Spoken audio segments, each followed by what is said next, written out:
Yun mga kabarbers, nandito naman tayo mga kabarbers. Siyempre mga kabarbers, magti-training tayo ng arm wrestling mga kabarbers. Para tayo lumakas. Para hindi tayo laging talo mga kabarbers. Ayan o, sobrang tigas ng bakal kasi tigas sa mukha ko. Ganyan ano.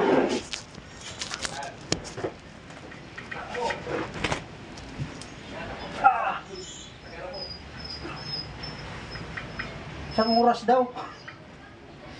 Nagiginig na yung kamay natin. Oh.